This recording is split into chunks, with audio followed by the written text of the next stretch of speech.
Hey guys, again, we've got chapter 2 now of Matilda.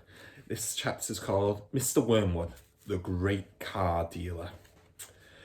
Matilda's parents owned quite a nice house with 3 bedrooms upstairs, while on the ground floor there was a dining room and a living room and a kitchen. Her father was a dealer in second-hand cars, and it seemed he did pretty well at it. Sawdust, he would proudly say, is one of the great secrets of my success. It costs me nothing. I get it free from the sawmill. What do you use it for? Matilda asked him. Ha! The father said. Wouldn't you like to know? I don't see how sawdust can help you to sell second-hand cars, Daddy. That's because you're an ignorant little twit, the father said. His speech was never very delicate, but Matilda was used to it. She also knew that he liked to boast, and she would egg him on shamelessly. You must be very clever to find a use for something that costs nothing, she said. I wish I could do it. You couldn't, the father said. You're too stupid. But I don't mind telling young Michael here about seeing he'll be joining me in the business one day. Ignoring Matilda, he turned to his son and said, I'm always glad to buy a car when some fool has been crashing the gears so badly they're all worn out and rattle like mad. I get it cheap. Then all I do is mix a lot of sawdust with the oil in the gearbox and it runs as sweet as a nut. How long will it run like that before it starts rattling again? Matilda asked him. Long enough for the buyer to get a good distance away, the father said, grinning. About 100 miles. But that's dishonest, Daddy, Matilda said. It's cheating. No one ever got rich being honest, the father said. Customers are there to be diddled. Mr. Wormwood was a small, ratty-looking man whose front teeth stuck out underneath a thin, ratty moustache. He liked to wear jackets with large, brightly coloured checks, and he sported ties that were usually yellow or pale green. Now, take the mileage, for instance, he went on.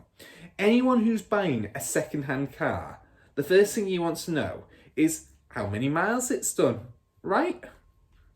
Right, the son said. So, I buy an old dump that's got about 150 miles on the clock. I get it cheap.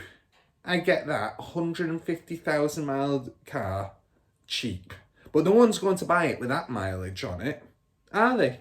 And these days, you can't just take the speedometer out and fiddle the numbers like you used to 10 years ago. They fixed it so it's impossible to tamper with. Unless you're a ruddy watchmaker or something. So what do? I use me brains. Laddie, that's what I do. How? Young Michael asked, fascinated. He seemed to have inherited his father's love of crookery. I sit down and say to myself, how can I convert a mileage reading of 150,000 into 10,000 without taking the speedometer to pieces? Well, if I were to run the car backwards for long enough, then obviously that would do it. The numbers would click backwards, wouldn't they? But who's going to drive a flaming car in reverse for thousands and thousands of miles? You couldn't do it. Of course you couldn't, young Michael said. So I scratch my head, the father said. I use my brains. When you've been given a finite brain like I have, you've got to use it. And all of a sudden, the answer hits me. I tell you, I felt exactly like the other brilliant fellow must have felt when he discovered penicillin. Eureka! I cried. I've got it. What did you do, Dad? The son asked him. The speedometer, Mr. Wormwood said, is run off a cable that is coupled up to one of the front wheels.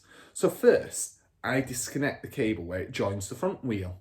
Next, I get one of those high-speed electric drills and I couple that up to the end of the cable in such a way that when the drill turns, it turns the cable backwards. You got me so far? You following me? Yes, Daddy, young Michael said.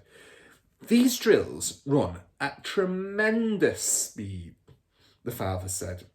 So when I switch on the drill, the mileage numbers on the speedo spin backwards at a fantastic rate. I can knock 50,000 miles off the clock in a few minutes with my high-speed electric drill.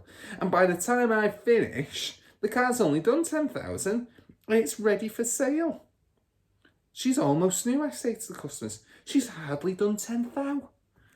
Belonged to an old lady who only used it once a week for shopping. Can you really turn the mileage back with an electric drill? Young Michael asked. I'm telling you trade secrets, the father said. So don't you go talking about this to anyone else. You don't want me to put in the jug, do you? I won't tell a soul, the boy said. Do you do this to many cars, Dad? Every single car that comes through my hands gets the treatment, the father said. They all have their mileage cut to under 10,000 before they're offered for sale. And to think, I invented that by myself. He added proudly, it's made me a mint. Matilda, who'd been listening closely, said, but Daddy, that's even more dishonest than the sawdust. It's disgusting. You're cheating people who trust you. If you don't like it, then don't eat the food in this house, the father said. It's bought with the profits. It's dirty money, Matilda said. I hate it. 2 red spots appeared on the father's cheeks. Who the heck do you think you are? He shouted. The Archbishop of Canterbury or something, preaching to me about honesty? You're just as ignorant a little squirt who hasn't the foggiest idea what you're talking about. Quiet, Harry, the mother said. And to Matilda, she said, you've got a nerve talking to your father like that. Now keep your nasty mouth shut so we can all watch this programme in peace. They were in the living room eating their suppers on their knees, in front of the telly. The suppers were TV dinners in floppy aluminium containers with separate compartments for the stewed meat, the boiled potatoes and the peas. Mrs. Wormwood sat munching her meal with her eyes glued to the American soap opera on the screen. She was a large woman whose hair was dyed platinum blonde except where you could see the mousy brown bits growing out from the roots. She wore heavy makeup and she had one of those unfortunate bulging figures where the flesh appears to be strapped in all around the body to prevent it from falling out. Mummy, Matilda said, would you mind if I ate my supper in the dining room so I could read my book? The father glanced up sharply. I would mind, he snapped. Supper is a family gathering and no one leaves the table till it's over.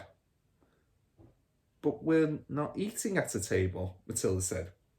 We never are. We're always eating off our knees and watching the telly. What's wrong with the telly, may I ask? The father said. His voice had become soft and dangerous. Matilda didn't trust herself to answer him, so she kept quiet. She could feel the anger boiling up inside her.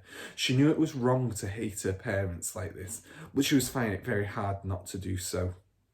All the reading she had done had given her a view on life that they had never seen. If only they would read a little. Dickens or Kipling, they would soon discover there was more to life than cheating people and watching television. Another thing, she resented being told constantly that she was ignorant and stupid when she knew she wasn't. The anger inside her went on boiling and boiling, and she lay in bed that night. She made a decision. She decided that every time her father or her mother were beastly to her, she would get her own back in some way or another. A small victory or two would help her to tolerate their idiocies and would stop her from going crazy. You must remember that she was still hardly 5 years old, and it is not easy for somebody as small as that to score points against an all-powerful grown-up. Even so, she was determined to have a go. Her father, after what had happened in front of the telly that evening, was first on her list. Right guys, that's the end of chapter 2. Hope you enjoyed it. See you all soon. Bye.